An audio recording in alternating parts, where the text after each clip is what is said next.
Buenos días. Hablaremos en castellano. Hay también gente de Madrid. A ver, la relación entre el festival y Cristian Yatay viene de Longa. lejos ya. La primera vez que estuve aquí fue con Julia, Sí, si no me acuerdo mal, y no me acuerdo mal, me parece. no, sí, ha sido con Julia. Era con Sí, Julia, sí, después sí. ellas fuesen a Moscú, Sí. después La hemos floresta que anda, hecho, que marcha. hemos hecho muchas obras. Sí. Cristian Yatay es una mujer que en sus obras, en sus obras normalmente trabaja con es teatro, obviamente, pero donde el cine tiene un papel especial. Ujú. Y cuando tiene una fórmula que le funciona, la cambia. Esto es de agradecer. Mm. Es decir, en Julia, por ejemplo, tenía un papel en el cine, Ujú. en las obras de después ha ido cambiando bastante. El año pasado ya tuvimos Entre l'Aixà y le Loup, que era la primera de Ujú. una trilogía de la cual la última es la que veremos este año, Después de Silencio. La del medio, de momento no la podremos ver, que es, digamos, una versión o a partir de Macbeth, más o menos, ¿no? Sí, sí.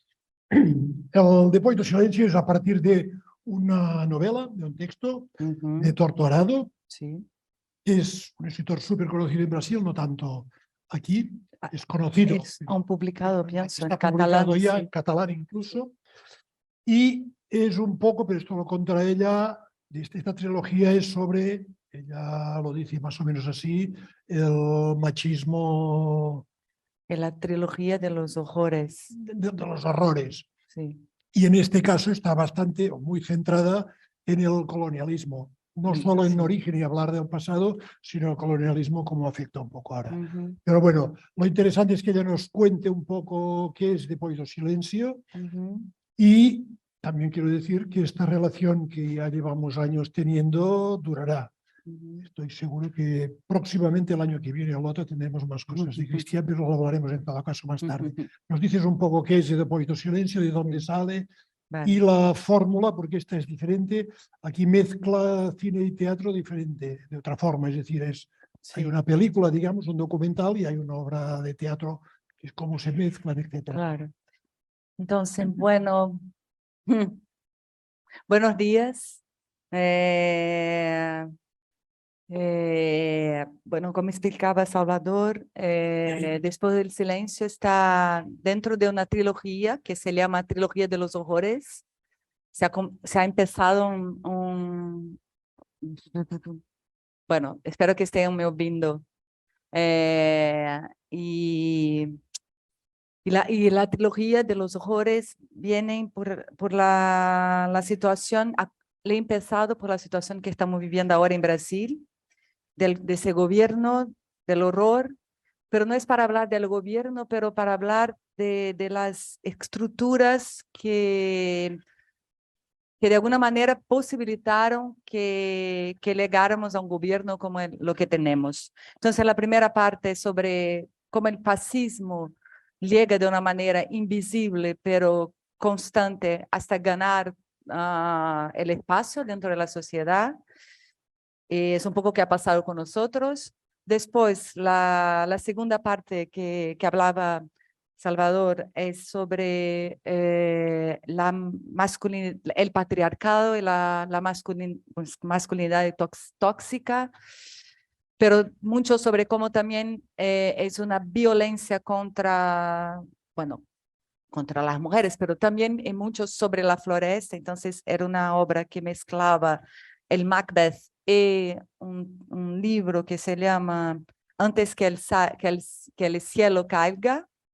Y la tercera parte es Después del Silencio que estamos haciendo aquí ahora y que habla del postcolonialismo y de la relación con la tierra, con la violencia contra el pueblo afrodescendente, contra la historia colonial de esclavaje que muy fuerte que tuvimos en Brasil y como eso nunca ha acabado de cambiar. Y también, claro, sobre los pueblos indígenas, pero es mucho sobre cómo la cuestión de la tierra está completamente involucrada al sistema económico y la imposibilidad de cambio de una sociedad con los abismos sociales que tenemos en Brasil.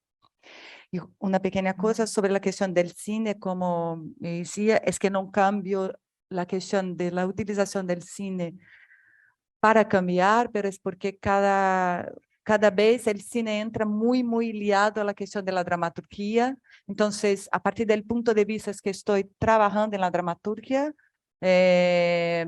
la posición del cine en la obra va a cambiar también. Entonces, un poco sobre el cine es mismo parte de la manera que estoy trabajando para contar la historia que tenemos.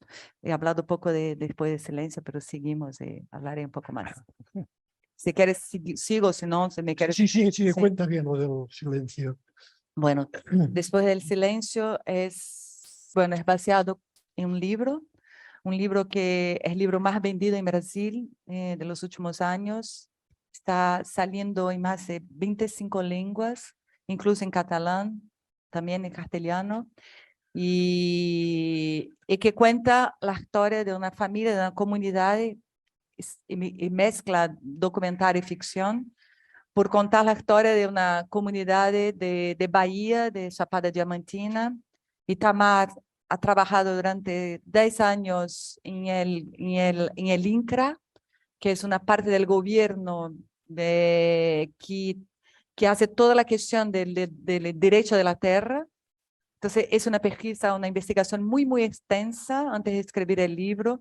El libro tiene mucho de real, pero también tiene mucho sobre la cuestión de la cultura, de la religión, de cómo la comunidad se organiza también sobre la cuestión de la magia y de la religión. Y un filme, una película que es de Eduardo Coutinho, que es el cabra marcado para morir, que quiere ser el hombre. Cabra es una manera de llamar, de tratar los hombres de la tierra, que es el hombre que ha marcado por la muerte. Ha sido una muerte muy importante para el nacimiento del movimiento Sem Terra. Y Coutinho, que también trabajaba sobre la realidad y la ficción en sus documentarios, un genio. Ele ha empezado este filme en 1964, un poco antes del golpe militar en Brasil, y el momento que ele ha empezado, hubo el golpe militar y él tuvo que parar, las personas fueron presas, y después, 20 años después, él retomó el filme, y el filme, la idea era hacer que los personajes que cuentan la historia son la misma familia que vivió la historia.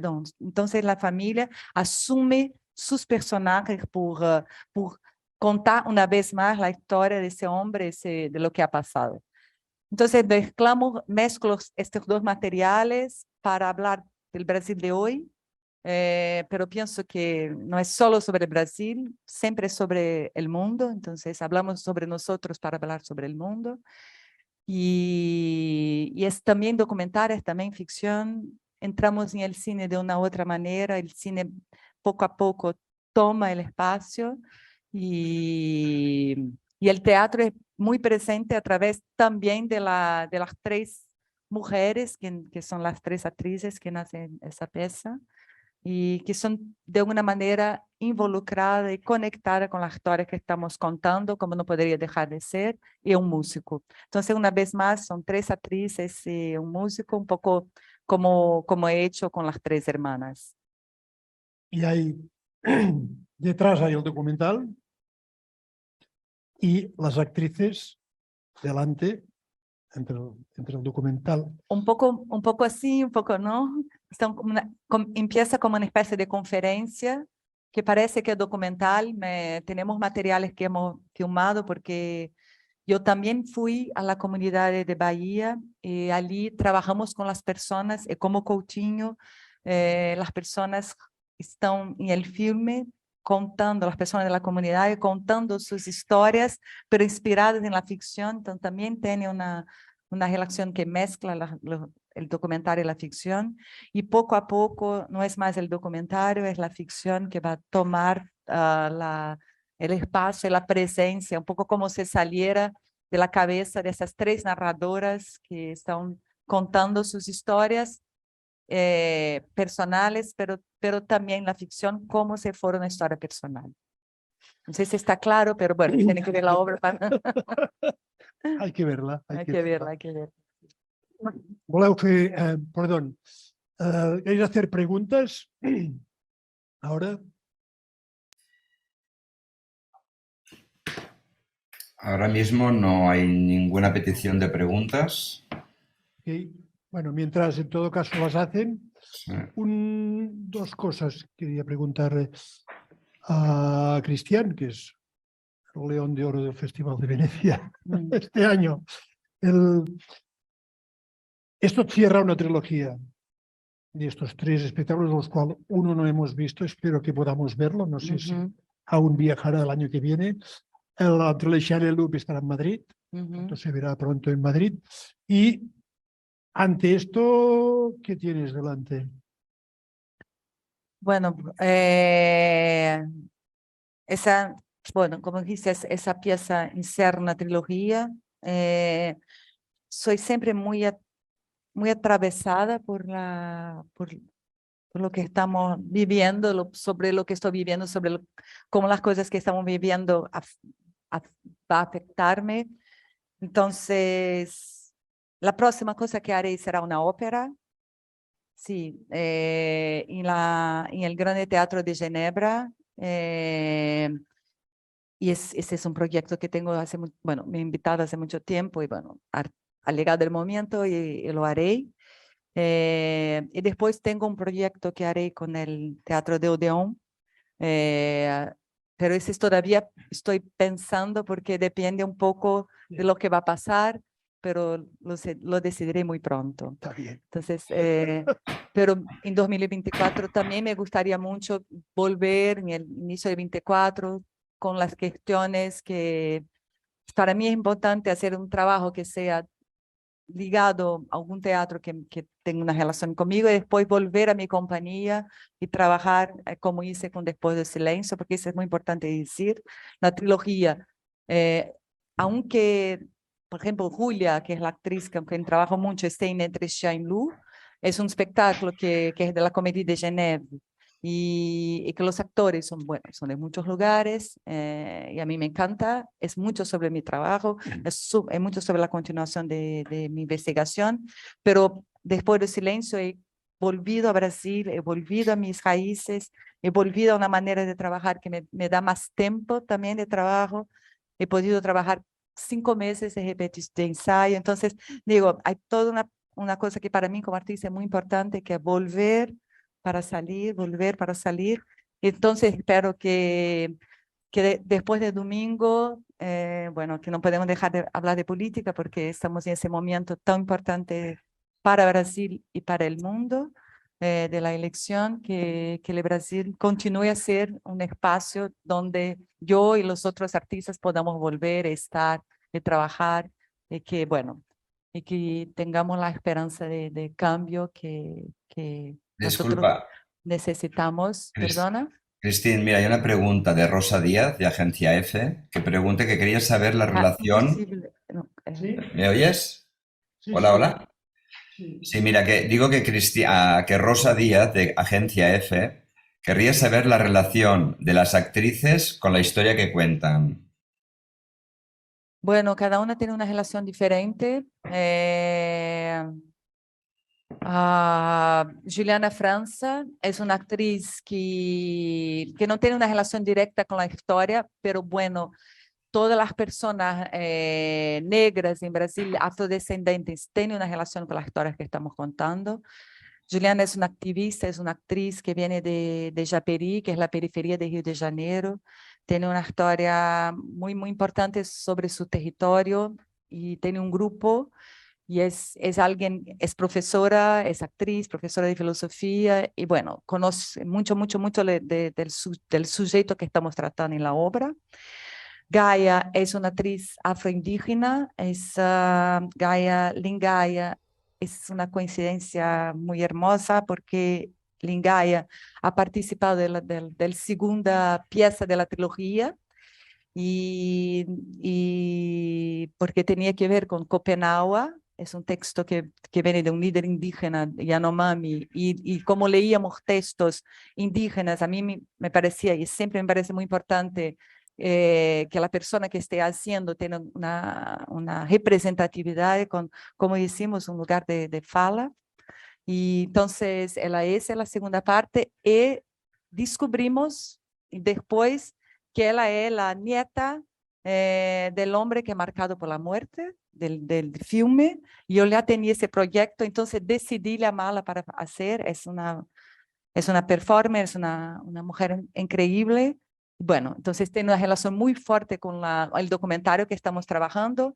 Y Gal Pereira viene de la comunidad de Chapada Diamantina. La conocí porque fui a hacer primero conocimiento de las personas y del lugar. Y bueno, y ella tiene una relación muy, muy, muy fuerte con las historias que estamos contando. Es la primera vez que hace teatro, es la primera vez que actúa, pero para mí es alguien que ha nacido para estar en escena. Entonces, son 3 personas que son muy involucradas en las historias que estamos contando. Y Aduni es músico, viene de Recife, del nordeste de Brasil. Él vive en Berlín, pero bueno, tiene toda su historia en el nordeste de Brasil bueno, y también tiene una ligación con la religión que estamos presentando de alguna manera en la obra. Mira, otra pregunta de José María Funulleras, de El Periódico. Quería preguntar la influencia de las plataformas como WhatsApp, por ejemplo, en la elección de Bolsonaro y a la hipotética reelección del domingo. ¿De qué manera las nuevas tecnologías han provocado el auge del fascismo gracias tanto a la superficialidad como a la proyección de mentiras? Sí, bueno, sin duda que hay muchas cosas, es muy complejo y todavía pienso que tenemos que reflexionar sobre que ha provocado en Brasil la ascensión del fascismo y qué está provocando en el mundo la ascensión del fascismo. Pero para responder la cuestión, sin duda que la Internet y la idea de que podemos hablar lo que queramos y que la verdad y la mentira, el fake news, la manipulación de las narrativas son muy, muy determinantes para la elección de Bolsonaro. La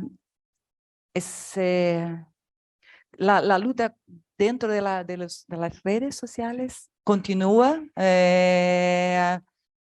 Pienso que vivimos como, bueno, como vosotros sabéis, un momento que es entre la libertad absoluta de hacer lo que se quiere decir, de crear mentiras como verdades, y como es interesante porque cómo desmentimos la mentira. Entonces, y mucho de lo que continúa ahora siendo la guerra para convencer las personas vienen de ideas que han construido a partir de las fake news. Pero es importante decir que también pienso que es una responsabilidad continua de la imprensa, que es el espacio de la narración oficial. También he estudiado jornalismo y pienso todavía sobre cómo nosotros, ahora no es el jornalismo, pero podemos ser la plataforma de decir los factos para que haya alguno espacio donde las personas puedan buscar una respuesta dentro de ese mundo de narrativas que se construyen, que llamamos de fake news, pero eso puede ir mucho, mucho allá.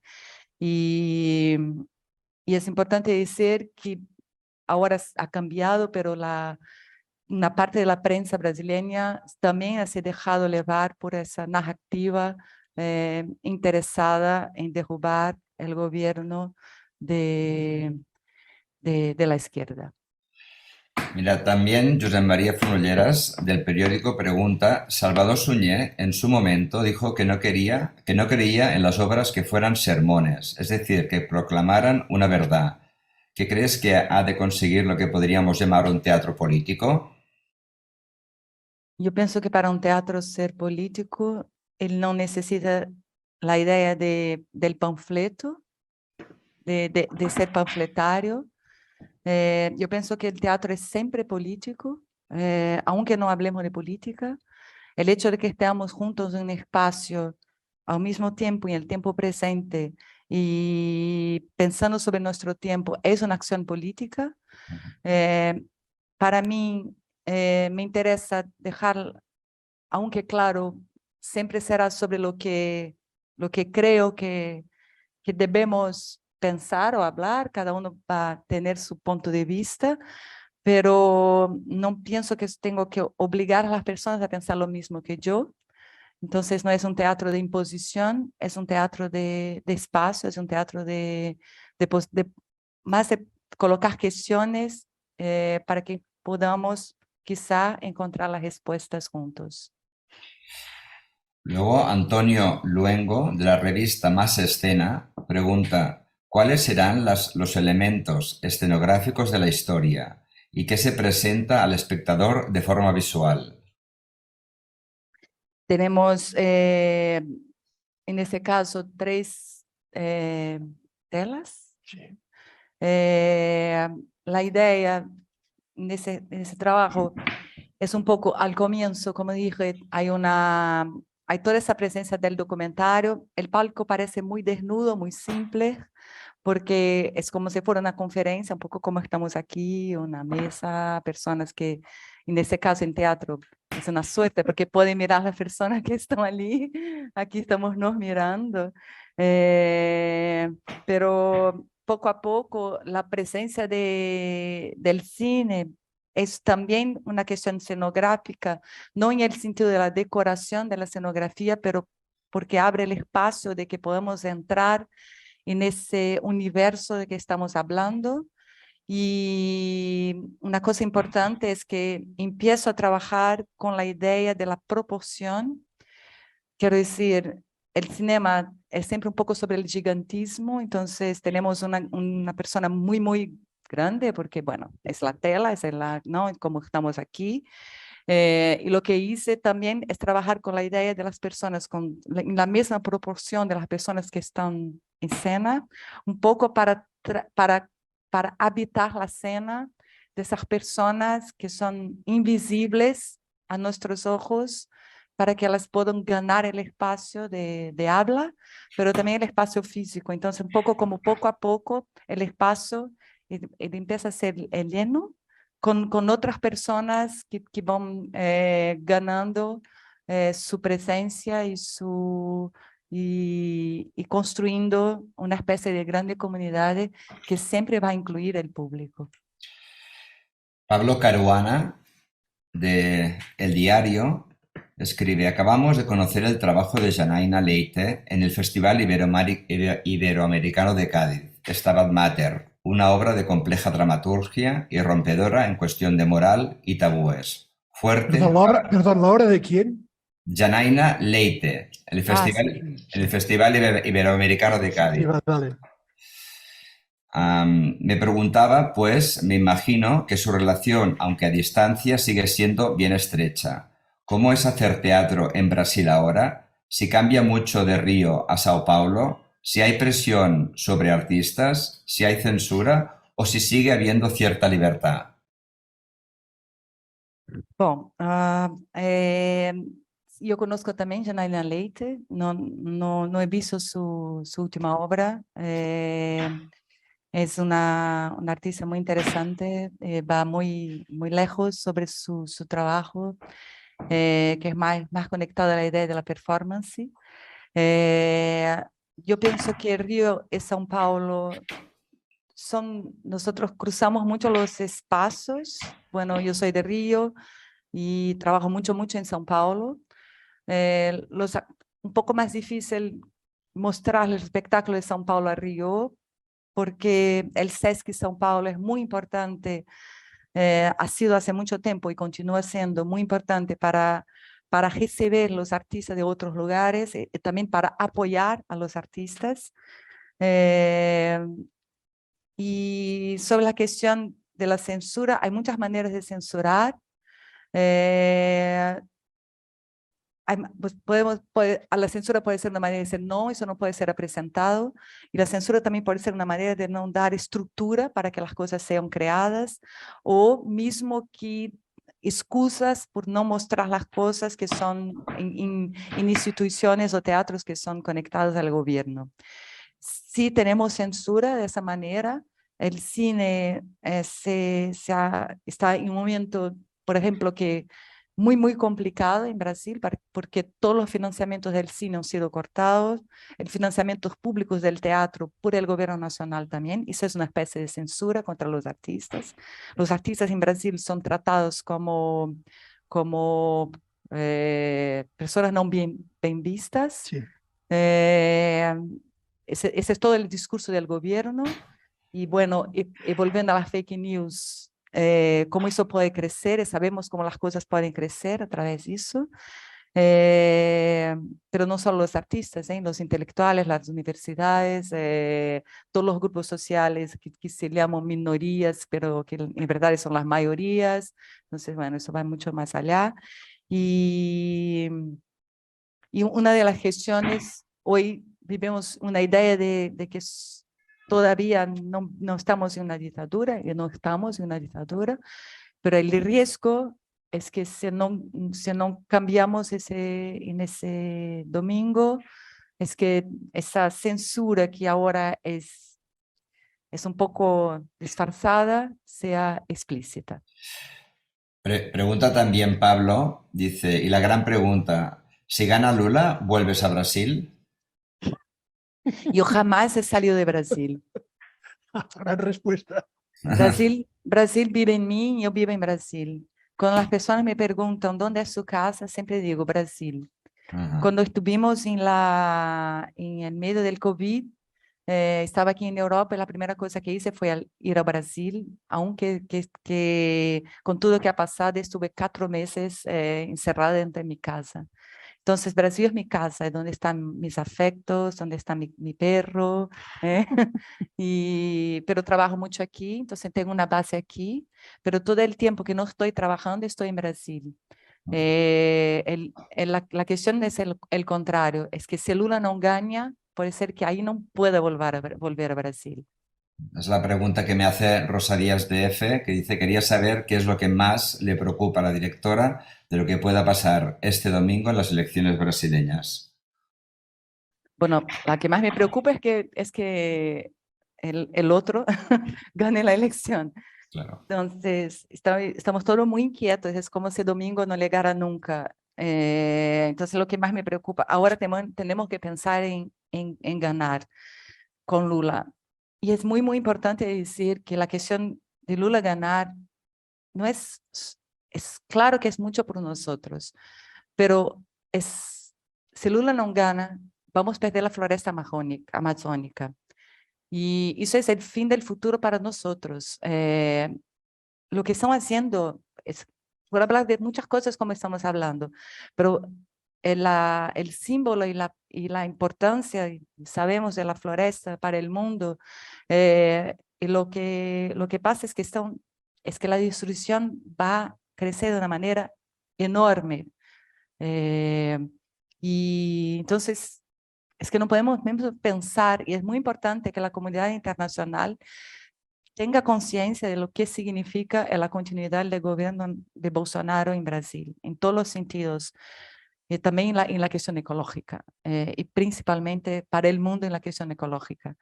Pero también sabemos que aunque Lula gane, y Lula va a ganar, será una lucha muy grande, porque hemos perdido mucho en los 4 años que tuvimos con ese gobierno, perdemos en todos los sentidos. Y ahora tenemos un Congreso y un Senado que es muy de derecha, y que va a ser una negociación muy grande y una lucha muy grande de todo el gobierno de Lula, que es Lula, y todo lo que vienen de cambios para mejor, claramente, pero la lucha no acaba ahí. Y empezamos una nueva lucha, pero esa es una lucha que es buena de luchar. Y otra cosa es que claro que tenemos también miedo de la respuesta de no aceptación de los resultados de las elecciones. Ok, pues no hay más preguntas. Bien, si no hay nada más, estos 2 días se verán en el canal, en SAL, temporada alta, la obra, El Depuesto Silencio, un espectáculo que ha coproducido temporada alta. ¿Por qué? A veces preguntan, ¿por qué coproducís obras con grupos de fuera? Porque hay grupos de fuera y grupos de fuera, y son diferentes todos. Y después creemos que tiene un especial sentido ayudar en producciones como esta, en la que ella ha vuelto a trabajar ha podido trabajar con su compañía, etcétera, porque en muchos sitios del mundo es casi imposible hacer teatro si no viene una cierta colaboración europea, por ejemplo. Esta es básicamente la razón. Por lo tanto, en todo caso, hasta la función, que es donde nos veremos, y después en Madrid con Entre Entre Lechelle y Lou. el Centro Dramático Nacional. Muchas gracias. Gracias. Adiós.